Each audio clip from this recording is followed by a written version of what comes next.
But what's going on, everyone? Happy Thursday. It's another week, and I'm happy to be up here on MEC powered by BeatStars. Uh, there's a lot going on at BeatStars, a lot, and sometimes it's hard to keep up with it all. And you want to stay on top of things, their new features, their contests, so forth. So you should subscribe to the BeatStars Bulletin. The way to do that is bit.ly/BeatStars-bulletin. Another way to stay updated on everything, including live events such as this one, because Music Entrepreneur Club is one of many live events that BeatStars powers. So if you want text alerts through BeatStars, and you never miss any of these events, any of these free seminars, any of these networking opportunities, visit beatstars.world/live and sign up for their text alerts. I also included the links in the chat. There might be someone else here from who actually works for BeatStars that's pasting these links as well. So today I'm excited about this conversation. I haven't spoken to DJ Burn One in a while, and there's a lot to talk about. He's one of those unsung heroes of the production community, and I want to Sounds celebrate. crazy choppy. Oh, I sound choppy? Yeah, it sounds real choppy. It's like, do you I hear me sound? clear? Or am I choppy too? I hear you clearly. Okay, Does well, anyone else hear me as choppy? that sounds Check better. the chat. That sounds better right there. Okay. Sound good? All right now? Yeah. What up, with Okay, you, dog? cool. How you doing? It's been what, a good year since we've had a conversation, right? I know. Yeah, about right. Yeah. And you've been making a lot of strides and a lot of changes since then. So I'm happy to have this conversation with you today. We already have people asking questions in the chat, so I'll try to address those questions as they come in. I know people are, well, Angel Ray wants to know how you got your name. I know that story. Why don't we start there, and then I'll get into the hard hitting questions. I got my name because in high school, I was one of the first people to really get up on computers and stuff like that. And so I started off doing mixtapes, making pretty much essentially like a carbon copy of whatever the top 8 on V103, our rap section here was, you know. And so I would do that for a while, and then I started selling real CDs after I got a job at a CD store, and I would sell them early. And so people would be like, burn one, burn me one, burn one, you know? And I was like, at the time, I just had a little starter name of like DJ Chaos. I was like, that was whack. You know, it was like K-OS. I think somebody already had it. I was like, it's terrible, you know? So I was like, you know what? Everybody keeps saying burn one. Let me run with that, you know? And then later on, I started smoking weed, you know? It was a beautiful, beautiful thing. Yeah. See, that's what I always Everybody thinks it comes assumed. from weed. I assumed it came from weed or that you were a graffiti writer. But Nah, I now wish. we know you were just bootlegging CDs. So how long have I you know. actually been making beats? I've been producing for a little over 10 years now, probably. Yeah. Because I think it was like the 10-year anniversary of ASAP Rocky's project. And I started making beats like a year before I put those up on SoundCloud. Because I put those up at the end of my first year making beats. Just because those were like my practice beats. I didn't think I was going to do anything with them. So yeah, probably about 11 years. Yeah. So that's a crazy story. You got some of your first placements, and they were big placements, off of what you call practice beats that you uploaded to SoundClick, right? Yeah. Mm-hmm. Yeah. And that was Yeah. the ASAP Rocky situation. Yeah. One of them was a remix for this artist named P. Watts.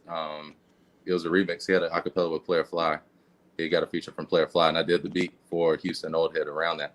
And I sent him him the acapella. I sent him the beat with the acapella, and he was like, I don't think that's it, you know? He said, I was looking for something a little more up. I was like, well, all right, maybe the beat's not that tight, you know? It's like, just threw it up on SoundClick, and then rolling up. That was just another practice beat, you know? I looked at that whole first year as practice. Like, I was just going to get in like 5 every day.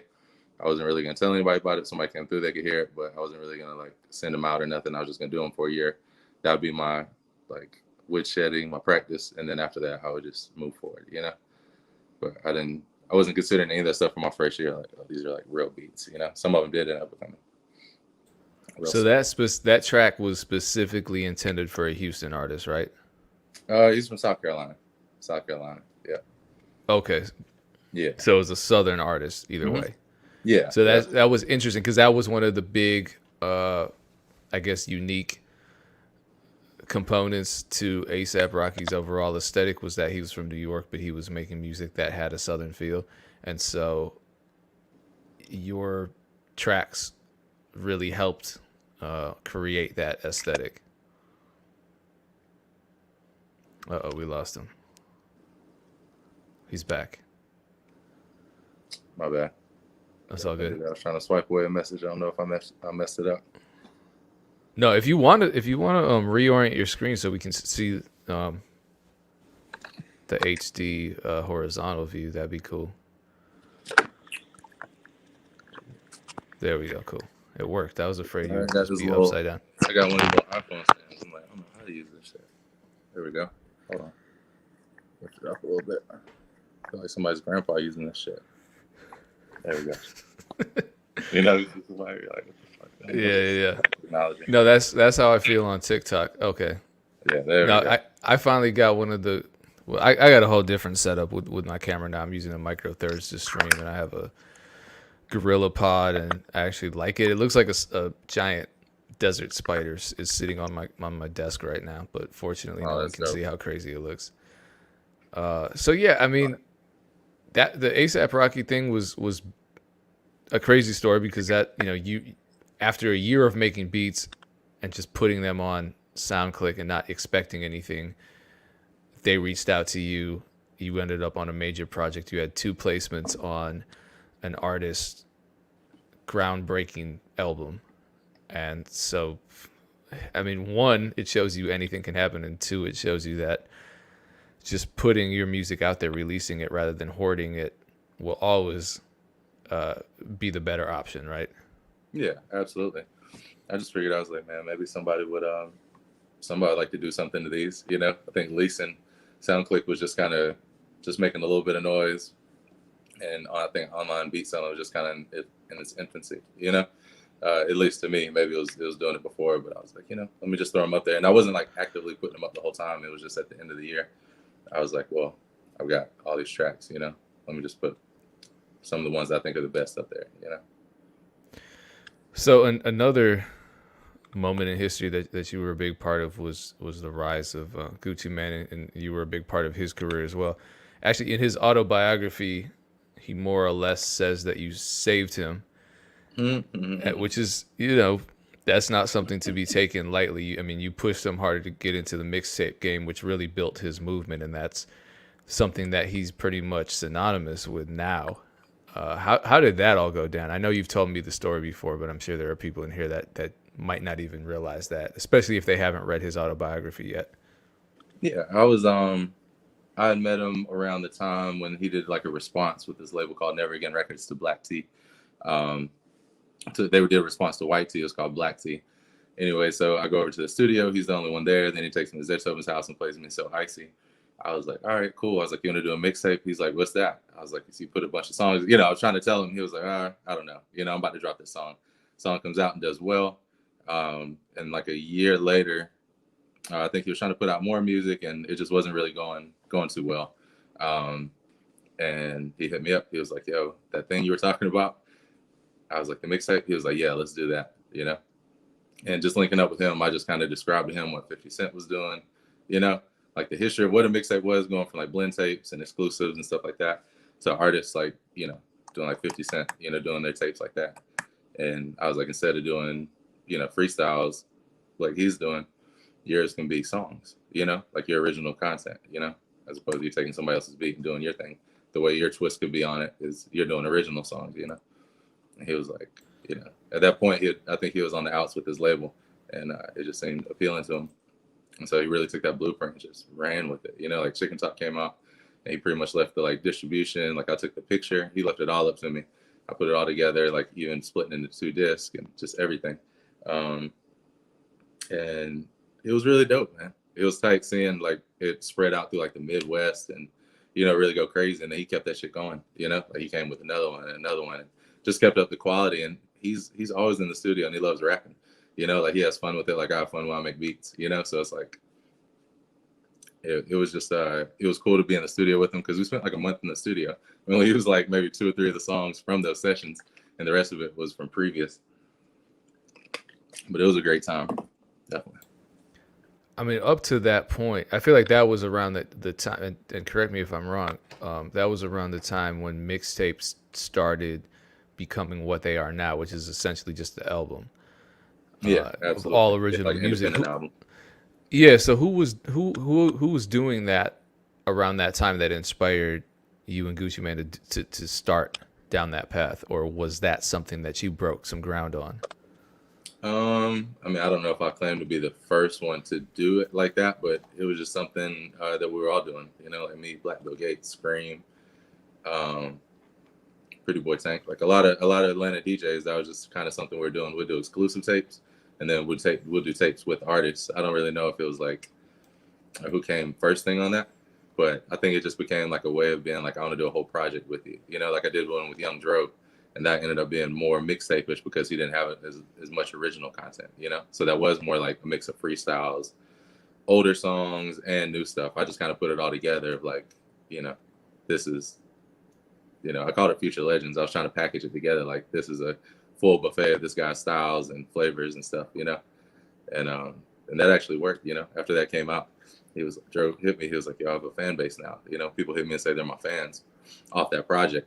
Like they were able to like listen to the different flows and different stuff. And they really fuck with me. And it just happened to be the same week Shoulderling came out, so that was like very serendipitous. Yeah, I mean that's now, maybe not so much now, but at the time that was really a kind of the marketing strategy then, was to drop the mixtape and then follow it up with all the official releases like the single and the album and all that. And so you as a producer and a DJ, you're doing both at the same time. How are you separating those roles? I mean, as a DJ, you're doing one thing; as a producer, you're doing another. Or did you kind of marry the two and really produce these mixtapes in the sense of not necessarily making all the beats for them, but really guiding the process and I guess taking more of an executive production role?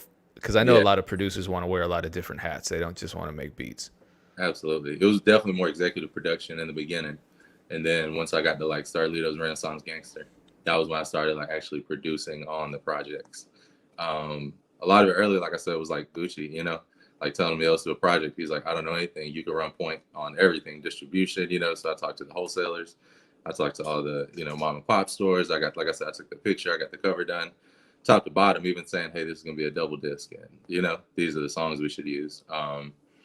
So it was dope. So it was dope doing that and then morphing into producing. And then now kind of doing a little bit of everything, um, working with somebody like Scotty. That was one of the first artists I was able to really like get in with and, help create a sound with. And like his first project, Summer Dreams, was like on the top of Spin Magazine's top projects and stuff. And that was just from us working and making, dope music. But it was from a mix of all that, knowing different people at blogs, having those relationships from early. Because I knew of ASAP Rocky because Yams had sent me a song early from him when it was just Rocky. It wasn't even ASAP Rocky. It was just Rocky. It was called Been Around, I think Been Around the World or Around the World, something like that. And I put up on my website Boulevard Street. I actually started Boulevard Street because I had the whole year off. I was like, well, I need to do something else. I need a hobby. I was like, well, let me just talk about rap, So I talk about old rap I like, highlight new stuff. And that was just one of the songs I posted up. So I don't know if he was like familiar from that. And I knew Yam said he had, just knew some of the other stuff I did too, But it was just cool having all those different outlets. I think all that kind of opens it up too, because I got cool with a lot of bloggers too, having a blog, And then when I come out with music, it's not that big an issue to send it to them. Not pressure on them, but I know them and I can send it to them, So it's like being able to put some of these different things together. Okay, so you actually worked in some capacity with ASAP's team before they selected your beats for the I project. wouldn't say work with, but they had sent me a song and I posted it up, And I was like, I literally said something like the comment was like, New York dude on some South shit. I fuck with it, Yeah, like some wall guitars and stuff. I was like, it sounded pretty cool, Okay, so that was always his style then. Oh yeah, yeah. From the first one I heard, and that was like maybe eight, eight, 8 months to a year before Peso came out. But that has nothing to do. That had nothing to do with them circling back and getting your beats. You don't think? I don't know. You It's never know. just a coincidence. Yeah, I guess you never know. It couldn't hurt, you know. I was Yeah, definitely like my name was in the circle, you know. yeah. It's crazy because you're describing your first couple years of producing as really kind of hands off. I mean, in the sense that you had access to probably a lot of opportunities and a lot of artists and a lot of artist managers, and you weren't harassing them to send them beats, and you weren't trying to get them in the studio or anything. Why was that? I was the opposite. I was like always trying to. Now they were like provide value, provide value. I was on that shit so early, you know. Like I remember just being like, man, I want to be around some of my favorite producers and artists. What can I do? I was like, let me do a hip hop DVD. You know, I'll highlight their shit, promote whatever they're doing, and then I'll get to be around them. So like I went around with D4L when like Laffy Taffy and all like Bitch Can't Do It Like Me just dropped. They were like the hottest thing. I remember going out to shows down to Macon with them and getting live footage, and I met with a bunch of different people. DJ Toon, who's like a friend of mine now, you know, like we work together. Um, I just, I always just knew if I made myself of service or I did something for somebody, I would just be at least cool to be around. I didn't even want anything. I just wanted him to like be like, oh, well, he did this thing and that's why he's cool, you know? Because after I interviewed him, he was like, oh, he's cool, he really cares. And, you know, next time I was like, oh shit, you know, I hit him up. I was like, yeah, I'm around your way, you know, I got some weed, you know, I'd love to, you know, whatever. And just came through and we've been kicking it ever since, you know. But there's so many relationships, even from just doing that one DVD that I could point to of like so many relationships, you know. Um, Yeah, I just mean being in service, nowadays, I feel like everybody wants to be put on and everybody's like, I'm hungry, I'm this, I'm that. yeah. Well, it's like, you know, it's like, all right, that's cool that you produce or you whatever, but learn how to do something outside of that if whatever you're doing isn't helping somebody out, you know? Like I was DJing, I was like, I didn't know how to do videos and stuff like that. I literally would go to the Art Institute of Atlanta and use their lab. I didn't have a fucking computer that can handle that shit. I would go to the Art Institute, and that's where I learned how to edit on their computers. You know, now I'm doing videos and stuff, but it was like learning from doing it in there free. You know, like I have a homie who was a student there, you know, and did the whole thing there over the course of like 2 months. You know, um, so it's like you know, they always say you got to get uncomfortable or whatever. Like I didn't know anything about it, but I knew if they saw that DVD and it was like dope, and I like showed their help tell their story and promote whatever artists they're working with. You know, like Tim had Sugar at the time. So all types of different stuff, you know. It's like I just had a feeling that would, you know, that would be helpful, and it has, you know, so many dope relationships off doing that, you know. There's so many people I feel like who, as soon as they get around anybody, they're like trying to leech. They're like, what can I get from this person? What can I get? You know, what can I? And it's like you don't have to get anything in that initial time, you know. Like if you're cool, they'll let you be around. You can probably get something better than whatever even your initial want, or, you know, like if you want a placement, like oh you want it so bad, but you're too thirsty, they're not gonna like that, you know. But if you're cool and you like help do something for them, you're like, yo, let me redo your website or let me, you know, let me do this. Then they're like, oh shit, and you got beats too? Let me check that shit out. Damn, you know, let me let me flip this or let me do that. You know, it just leads to opportunities, you know. What are some ways that you think producers nowadays in 2020 going into 2021 can provide value first and build meaningful relationships? Exactly like that. Just getting in where you fit in. You know, like if you see somebody that needs something, like there's a lot of times if you see somebody needs like I say, like graphics or engineering or, you know, something like if you engineer too, like, oh, let me mix a song in the house or let me, you know, like let me just do something, you know. And it's not like, oh, working for free. It's like they don't know you from fucking nobody, you know. And it's like you're wanting to be something around what they got, so you got to prove yourself and you got to do something for them, you know. There's all types of stuff. You know, like I said, maybe you know something about web stuff, whatever. Random people, you know, have all types of hobbies. Like if you do graphics or if you do anything, you know, just try to see if like if you're wanting to be around something or you're wanting something, try to find a way that you can be useful in that space, even if that's not your trade. You know, I feel like learning a skill is a skill, and once you learn how to learn skill, you can just learn how to learn anything. You know, it's not really about talent. You know, anything that I want to learn how to do, I can just sit here and watch. You know, some mix with the masters, or I can watch this, or you know, there's information out there for pretty much anything. You just have to have the dedication to sit there and, put the time into it. So how do you find a balance between providing value and that risk of becoming the guy that's always working for free? Because I love music, and if I would have, shot that DVD just to do that with Toomp, and he never called me again, that'd have been more than enough. I got to hang out with Toomp for fucking an hour and a half, like, come the fuck on.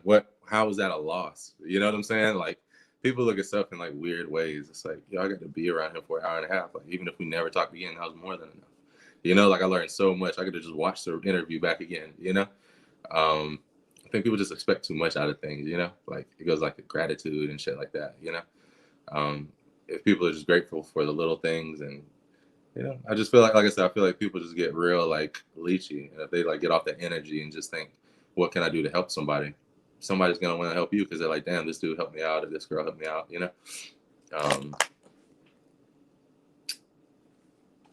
I don't know. I think people just a lot of people, not everybody, but I think a lot of people, when they think, if they want to get it, they think they have to like just blow people up nonstop and this, that, or the other. It's like, if you have to hit somebody 40 times, you're not coming with the right proposition. It's like, change your approach. Stop hitting people up. Oh, I got to do this, or I got to do, It's like, yeah, I don't know. Yeah, I mean, especially now, I'm afraid to take a compliment in a DM or a comment. Why is that? Because I know what's coming next. I don't know if you are flooded with that, but it's like, oh, man, I appreciate what you're doing, or your beats are hot. Yeah, cool, thanks. By the way, check out my new album. I'd love it if you could share it, if you could get it in the hands of the right people. Also, let me know if you want to give me any beats. Also, let me know if you can buy it or stream it on Spotify. Tell your followers to do the same. It's just like, oh, I don't know you at all. And I have producers I don't know sending me contracts and saying, hey, I need help with this. I'm like, I'm not even a lawyer. You just want me to save you $500 on like a half-ass legal job. Like, I'm not doing that. So it's just crazy to hear you say that. Yeah. Well, yeah, but the narrative that a lot of people cling to is you just got to get it right away. It doesn't matter. Relationship building, networking, none of that matters. You just have to get your opportunities, and now. I used to knock it, but bro, it's a hustle too. I can't knock it either. Just because I'm in it for the pure love doesn't mean I can't knock it for somebody who's going to use it to support their family in a positive way.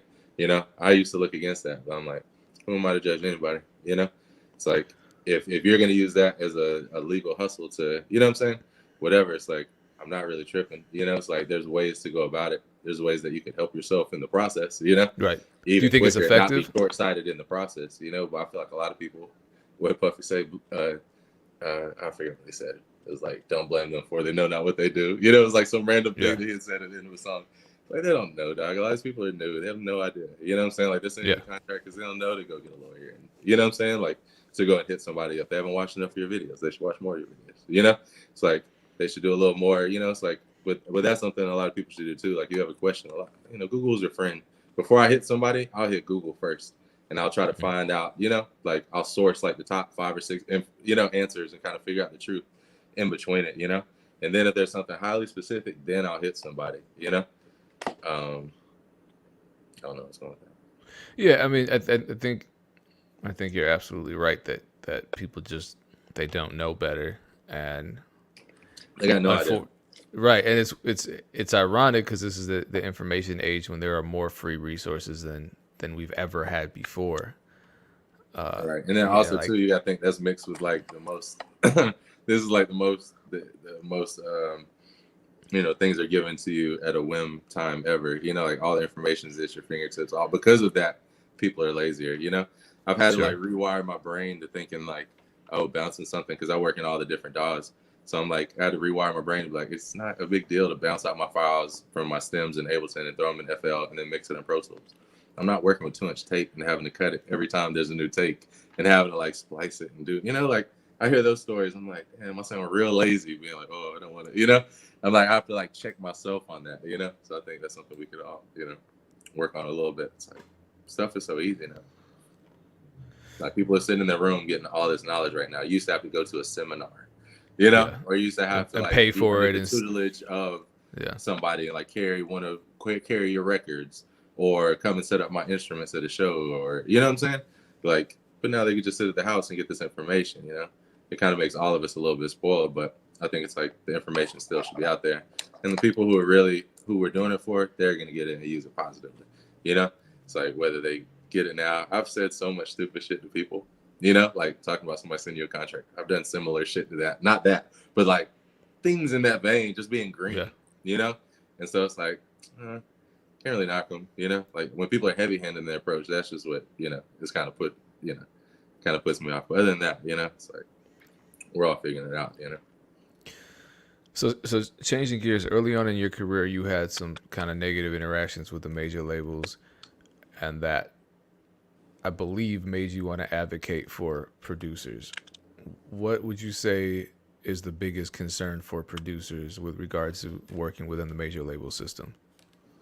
I think the time of payment is a big issue, you know? Like I feel like for a lot of times they just like want to string out the negotiations when it's not even like the terms are that crazy. You know, it's like you're just selling a beat. These terms aren't that wild. You know, there's like 8 deal points. You know, like really, if you break down, you know, advance royalties, certain points, and you know, mechanical different things. Like you have like 8 to 10, I don't know, 12 points. You know, it's like it can't take 7 months to work that out. You know, but it's not in the lawyer's best interest to get it finished sooner. You know, and so the producers suffer, and then once it gets cut then it gets done, you know, the business gets handled finally, and then it takes another 3 months to get paid, you know, because it's not just like a guarantee that's going to be even a net 30 or net 60, you know, like a lot of labels won't just put that in there, which seems like a simple thing, you know. So it's like they've stretched out something that, you know, you did the work, you turned in the song, you know, it took 7 months to get the paperwork done or whatever, and then, you know, another couple months to get paid. Sometimes it's stretched over a year, longer, you know? It's like,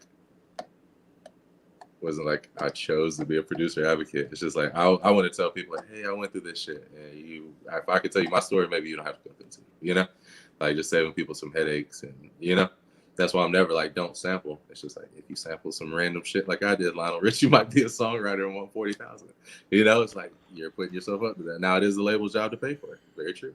But you're putting yourself at risk with that, you know? That's why I spent the past 10 years learning how to make original samples with my team of live musicians and, you know, producers.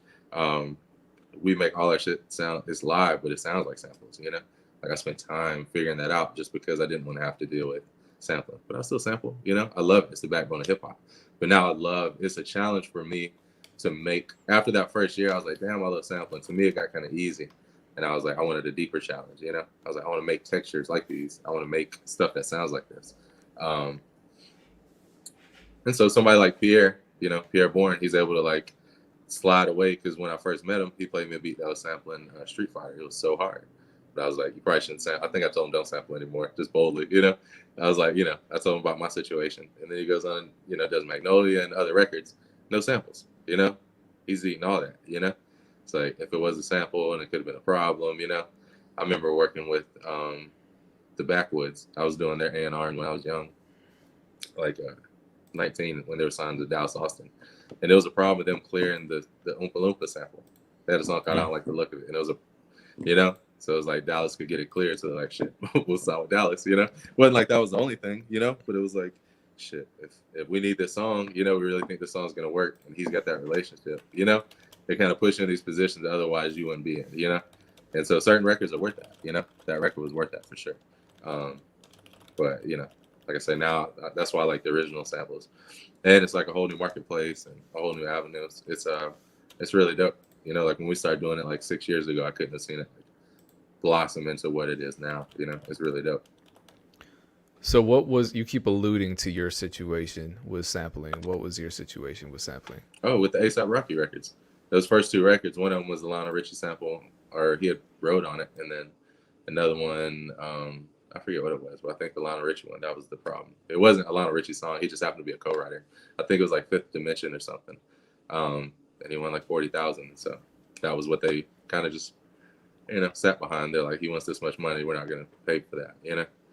I think they kind of just rolled the dice on the project as a whole because they didn't put it out through the label, you know? you refer to it as a major label album. That's what it was, but they put it out as a mixtape. They didn't release it as an album, officially. It was just kind of like leaked it to the streets. So they kind of got around having to pay for all the samples and all that.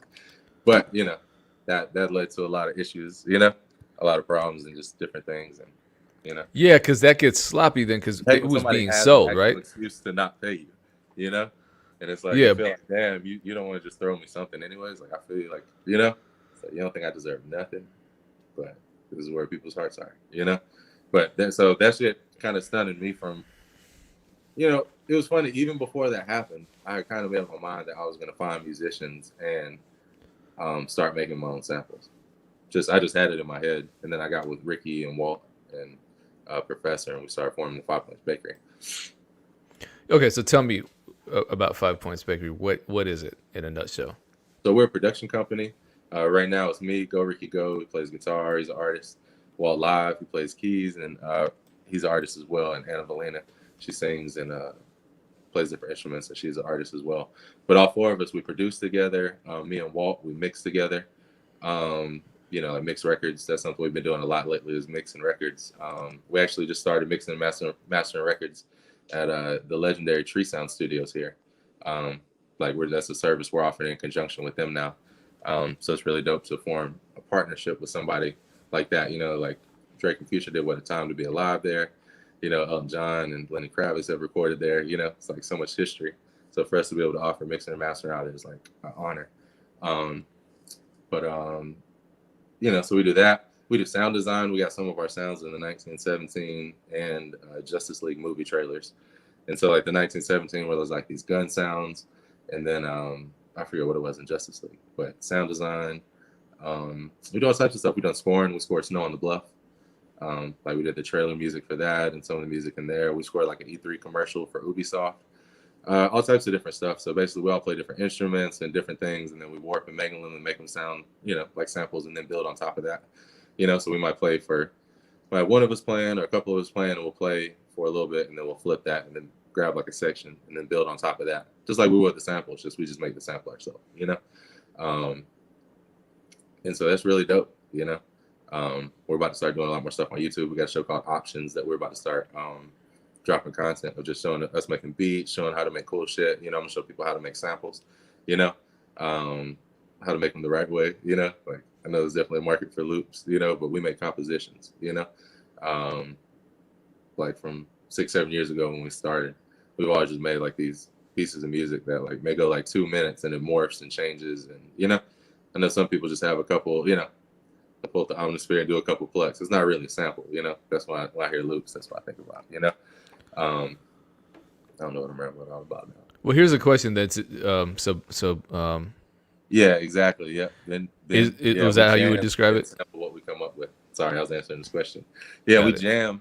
So we'll plug in. So maybe I'll be on bass, Ann will be on keys, or Ann will be singing and Walt's on keys and I'm on bass, or Ricky's on keys and I'm on bass, or Ricky's on guitar and I'm on keys, or Ricky's on guitar, bass, and I'm on guitar, or whatever. Like we'll always find these random combinations, and we'll just play into Ableton, whatever. Like playing through our pedals or playing through whatever, and then I'll bounce all that as one file, and I'll just call it like whatever the name is and flip, and then I'll bring it into a sampler, and I'll chop that up and just find like the nice 8-bar, like the nice 8-bar loop, and I might chop a different part for the intro, the hook, and the verse, and then I got my little arrangement going, and I'll just go ahead and start building up, and we'll start adding new sounds to that, so it'll get a new bass or a new 808 or something new, because it's like when you sample it, if you pitch it up or down, you're either gonna lose high frequencies or low frequencies, and you're going to gain some or lose some going either way. So it's like, we'll hear it and be like, okay, if we pitch it down, I know we're going to lose some high end. So now we might need to add some type of, add another layer of guitar or another, and a vocal pedal tracker, It's amp textures. So how many instruments do you play currently? Man, Ricky says if you can hear it, you can play it. And so I kind of think whatever I play, because I play lap steel. I got this Japanese lap steel. This shit's fun right here. I don't know if you can see it. I got this 1972 Japanese lap steel. This shit's pretty cool. play that. I don't know. I don't really feel like I play anything. I guess bass is what I play more than anything, but I can play little keys and stuff. I think I can get ideas down. I can compose. I don't think I'm so much as a performer like that. Um, but I am working on my chops. You know, I'm trying to get better every day. What are some strategies you use just to pick up those instruments to the point where you're comfortable playing them, maybe in a more controlled environment? Obviously, not jumping up on stage at an opera house, but you know, what? Man, you Because a know lot of what people gives me are a lot afraid of to do strength that. and courage is effects. You know, like effects to me are like the, you know, you could just pick up a sine wave and put like sketch cassette on there and like put the wow and flutter up and it's just gonna sound like, oh shit, you know? Like as soon as I get a texture, you know, um, then I can get like, okay, I got a vibe. You know, like if I put a delay and I'm playing into the delay, I'm like, oh, then I get an instant inspiration or something simple. I think just not putting too much pressure and just putting something cool on there. A lot of stuff like I'll put like I'll just hit play and record and I'll just play. I might play for like a couple minutes and I'll put like backmask, which just does like this reverse thing. It's a free plugin called backmask. And like I play keys and just I may just play all white keys or all black keys, just real simple, you know, just something I know is gonna, you know, I'm not gonna lose the key. And then I'll go in and chop that and sample that, you know. Um, but just having that backmask on there, you know, like if I'm not necessarily feeling creative, you know, or out the segment or something to make it bounce or do something looperator, you know, just anything to make it do something interesting. And then I kind of get out of the brain of linear music because I feel like linear music, even though I've been learning music theory and stuff, is kind of the antithesis of hip hop. Hip hop is like shit that doesn't make any sense, but it's just a vibe. You know, like Dilla beats isn't they aren't on the they're not quantized. Like so much stuff doesn't make sense. Like how you know, Public Enemy, a lot of their music sounds it's not atonal, but it sounds like out of tune, but it's like a vibe and it's like arresting in a way. You know what I'm saying? It's like um I think it's just you know, to me, yeah, the live instruments are where you get all the random human vibe from, you know. So even if I do program drums and stuff, if we're just like knocking and everybody's knocking on some stuff, like if you've seen our rhythm roulette, we're doing like no rules percussion and stuff, which is just us, everybody grabbing something and knocking on it, and then we'll just go in there and chop it, you know. It just gives it like a human feel and just makes it something a little different than just, you know. It's like certain stuff gets boring, so you just find different ways to make it fresh. I think a lot of people are scared of instruments, but it's like if you just pick it up, you can hit a couple notes and figure out these three notes sound cool. Just play those three notes and then put them on a sampler and then play them as a chord. You know, it's like, oh shit, that sounds kind of interesting. Now move the chord. Okay, now you got like a 2 note chord progression. That was all you needed. You know, like throw some reverb on there. Now you got a beat you're going on. You know, and like that texture is all yours and nobody else has it.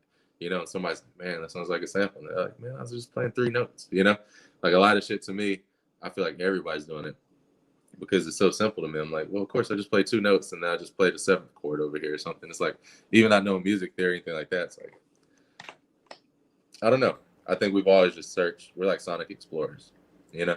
We're just always searching for something deeper, you know? Studying the greats and being like, where can we just, you know, keep experimenting? So much dope shit with technology. So here's a question about 5 Points Bakery. So when you are creating and collaborating and say you get a placement, Bufo was asking if you split everything evenly in those Yeah, scenarios. absolutely. Yeah, absolutely. So most of the time it's just the four of us producing together. And so when it's that, we just put it right down the middle, you know, like 25, 25, 25, you know, our half of the actual 200% of the pie, our 100% is us four, you know, or our 50%, however you want to look at it. It's just us. Now, there's records like the Superfly. We did the first song on the Superfly soundtrack, the remake that they did like 2 years ago, I think. And we did the first song on there, Sleepy Brown featuring Scar, If You Want It. And I got like flutes and strings and some other stuff on there. And so like if it was somebody that composed, then they got writer's credit. And if it was somebody like, you know, say the drummer, I told him exactly what to do. I was like, just do a feel like this. You know, I literally put it all down and he came and played it live just to put that live feel on top of it. You know, he gets paid out through the union for his performance on the record, but he doesn't get a writer's performance, a writer's share on the record, you know. Like the girl Miko who wrote the strings, she did because I didn't tell her what to write. She composed something new. John Williams who played flute, he got some writers, you know, Preston Crump. He came up with part of the bass line as well, you know, pretty much uh, basically breaking it.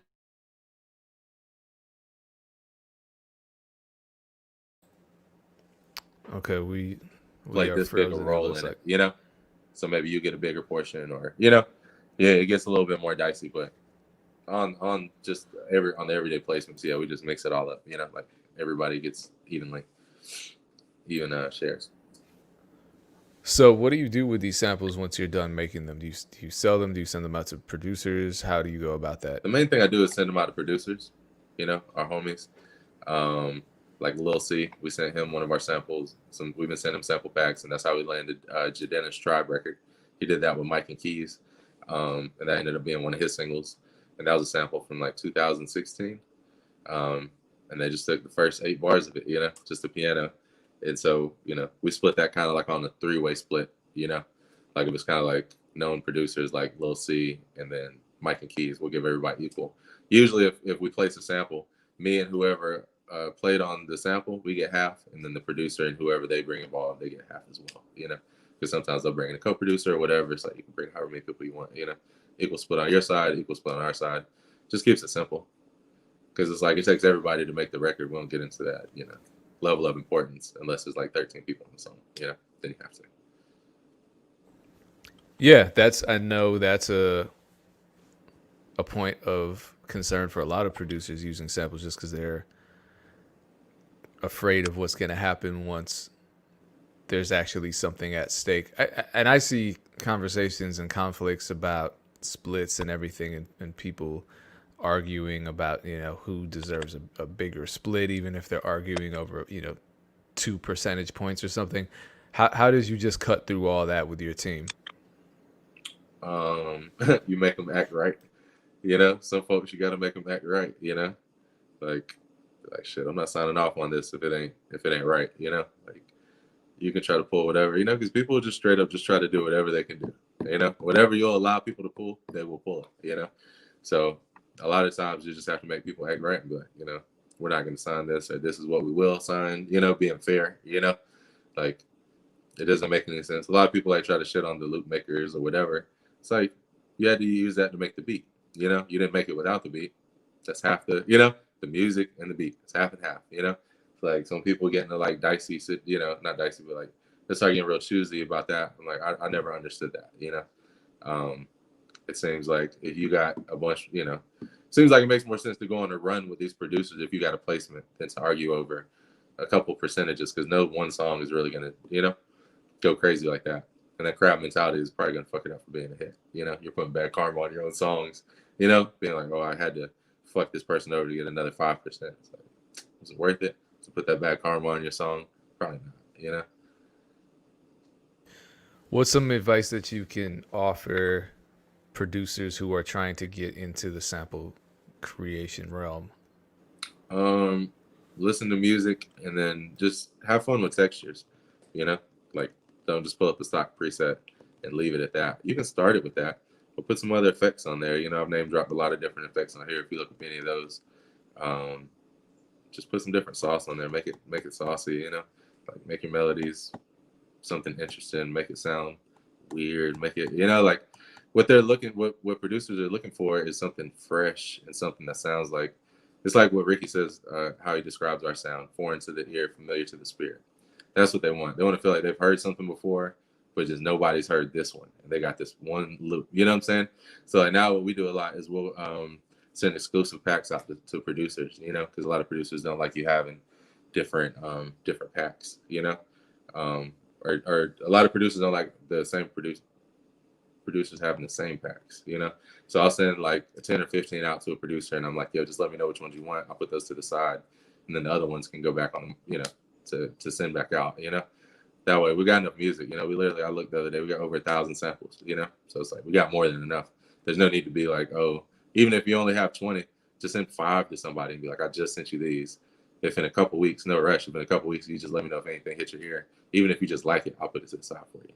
It's gonna be a lot more successful than you sending out the same pack and 2 people actually do, like worst case scenario, 2 people actually do make the beat, and they're in the studio playing beats for artists and they play something similar, and they're like, what? Now both of them hate you, And it's like, well, you're like, I'm just trying to eat. How do I know? It's like, make some more fucking samples, It's like, Cardo hit me the other day about something. I'm like, pulled it off the market, I'm like, not even saying anything about it. If anybody hits me about it, I'm like, that one's gone, just producers being able to trust you. That's something, you know. They don't want to think that you're giving them something that you didn't compose, or that, you know, that there's any problems with it. They just want to know, like, you made some shit, it's dope, and if they use it, they're gonna be able to get it cleared, and it's not gonna be no hassle. You're not gonna come saying you need 75% of it. You know, it's like, it's a trusting situation, you know?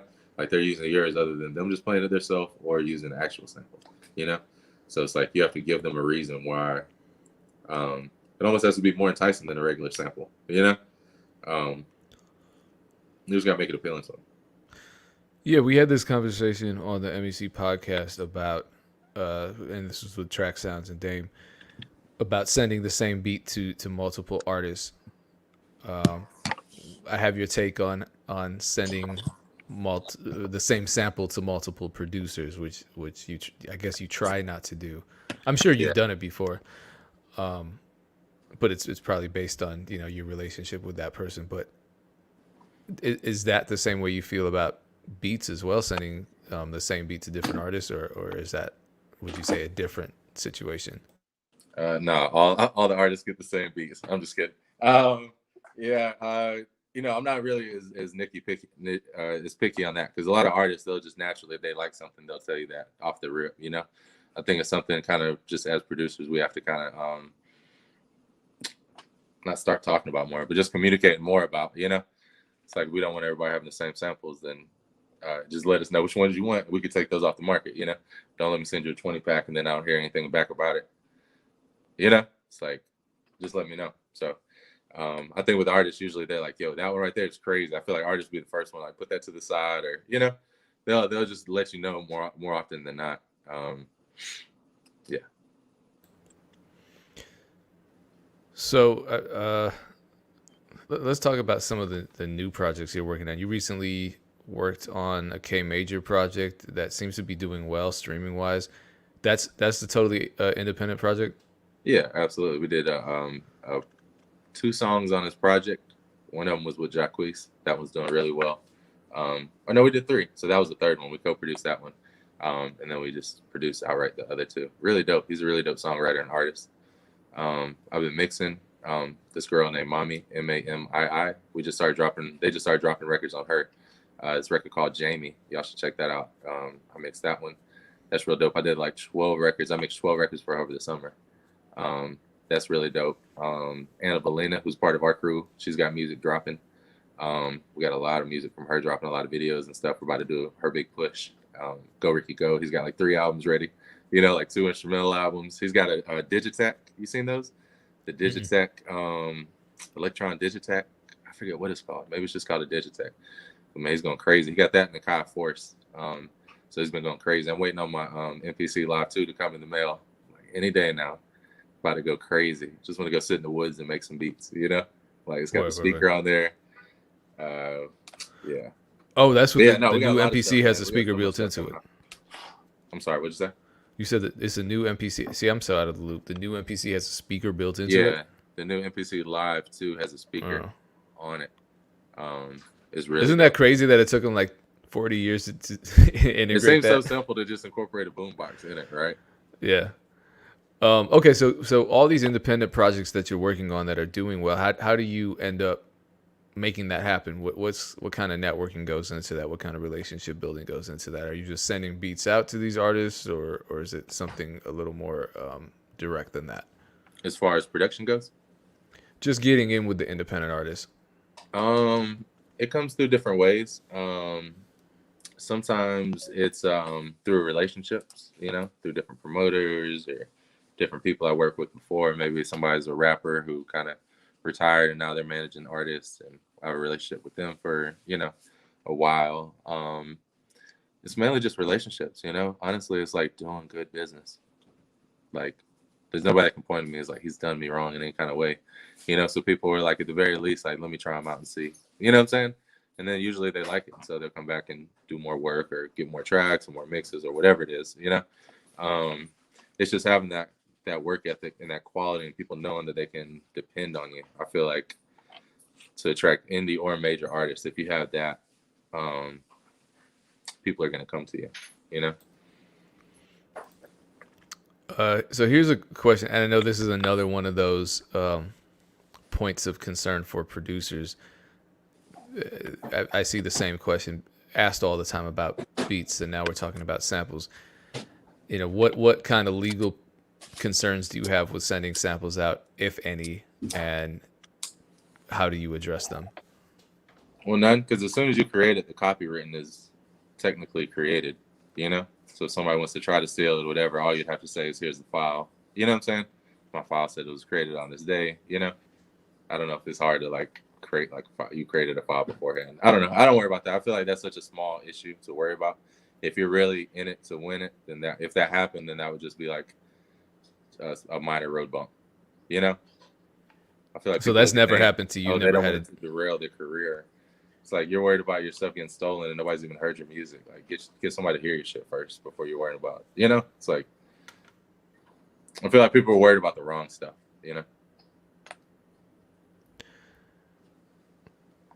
So, what's coming in 2021 for the 5 Points Bakery? I know you're working on a ton of projects. Aside from the solo projects you already talked about, do you have projects in the work with other artists?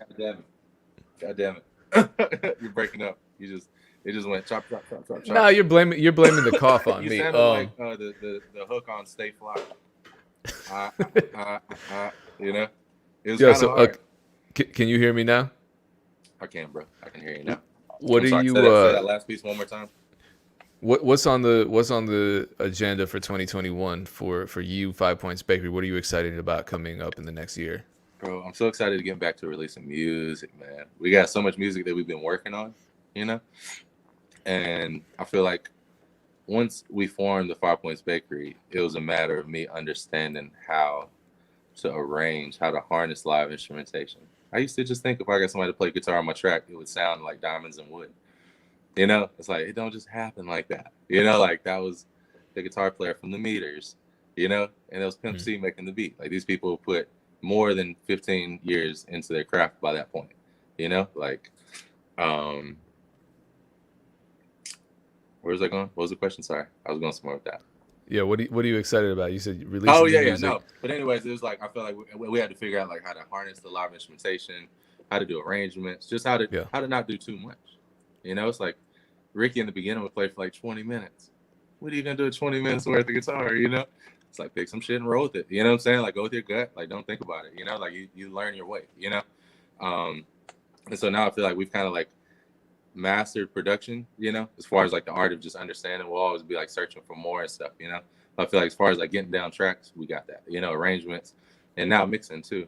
I've been underground the past 5 years really learning mixing, from all the pros, legends like Seth Perkins that I was, lucky to know, and just different people, leaning on people. I feel like now we're at the point of we can just get back to being prolific.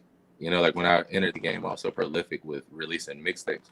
Now, granted, I wasn't mixing and doing, I wasn't doing as much on them as I am now, but I was dropping so much shit. And just by sheer numbers, all of it wasn't great, and I didn't stress myself out about every drop.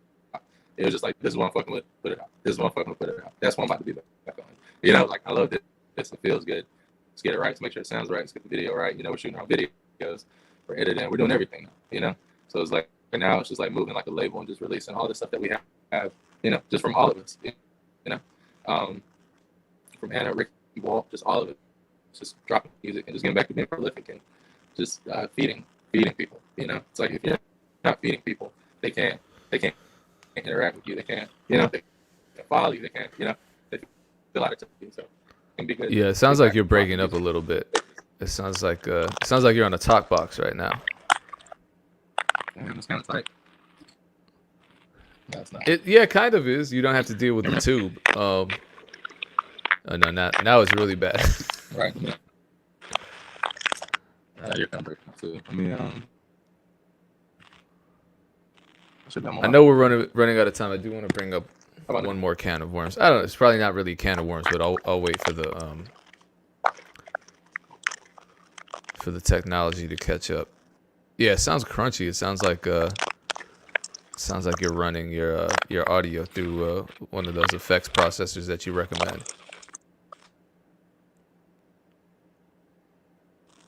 What now? Can you hear me? Nope. I can hear you, but it sounds kind of crazy. That's crazy. I don't know what just I happened. wonder if we have the same internet service provider because mine is pretty bad too. No, mine's actually pretty. Oh my God. Let's see. How about now? It's still a little gravelly, but I guess last question from me, and then maybe some people in the chat have some additional questions. We talked about producer advocacy for a while. You know, you're working with a team right now, but many years ago, I forget how long ago, you were signing producers, and one of the producers that you signed was Pierre Bourne, and you mentioned him earlier. What kind of advice did you give him? What kind of guidance did you give him throughout that period of you having signed him? Because it obviously worked. Obviously, that guy is on top of the production game. So what was some of the guidance that you gave him that could be helpful for other producers to hear? I mainly just shared a lot of lessons that I've learned up until this point. Am I sounding cool? Yeah, it doesn't sound bad now. Okay, cool. Yeah, mainly I just shared a lot of stuff, like a lot of lessons I've learned, like about sampling, tell them not to do that, just different studio etiquette. I don't remember exactly, kind of everything. Just showing them how to work with live musicians, allowing them to be in a room just to see how we're moving around and how we work and how we're treating sounds to make them sound like samples. We were like a couple. Because I feel like he maybe did like that 4 or 5 years with. in at that point, Do you think you took? I guess you were probably in the studio with him a lot, and you saw how he was transforming the sounds, and he uses. I've never been in the studio with him. It seems like he's using VSTs, but he's making them sound like. Anytime I hear a Pierre Bourne beat, it sounds like he's using some kind of like analog synth, even though I'm pretty sure he's probably not. Was that something that you worked with him on? I can't say like specifically, but he just sat there and watched us just do it, nonstop for I don't know 6 or 8 months, 3-4 times a week. Just showing them how we treat things with different choruses and just kind of like smudging the sound or making it sound kind of different. I can't say I just gave him like one-on-one on stuff, but it was there so much I can't, I wouldn't remember. But that's definitely something that we do all the time, and I can't imagine he didn't pick that up, Okay, I was trying to get some secrets. So how can people follow you and check out what 5 Points Bakery has coming up?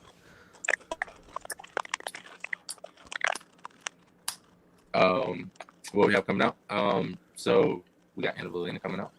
Got a lot of new music from her. A lot of videos and stuff. So we got that coming. That campaign's about to start. Those 3 projects. I think like 2 instrumental projects, and 1 album.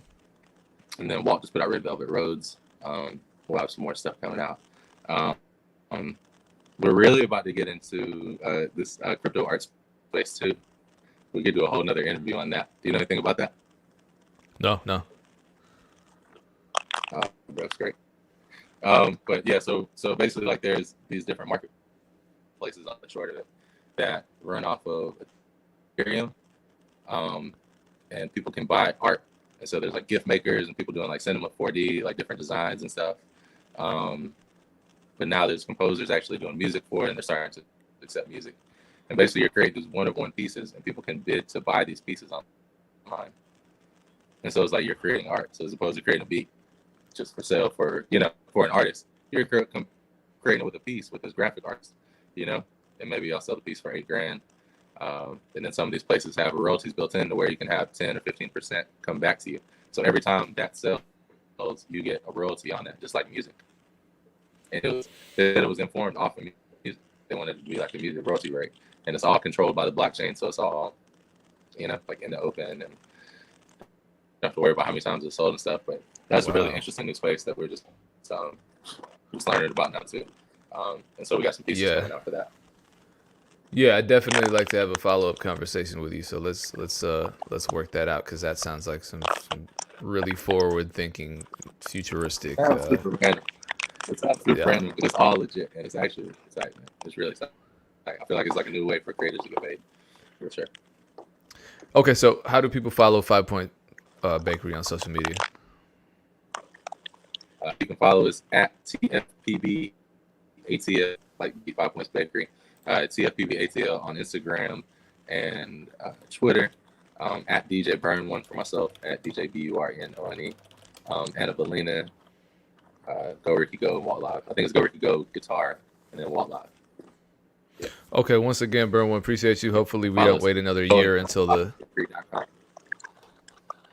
Appreciate you, man. Once again, I'm sorry it's really hard to hear you. I think there's a delay now, but we're gonna have that follow up. Hopefully, it's in a shorter time span than a year, like we waited the last time. So let's.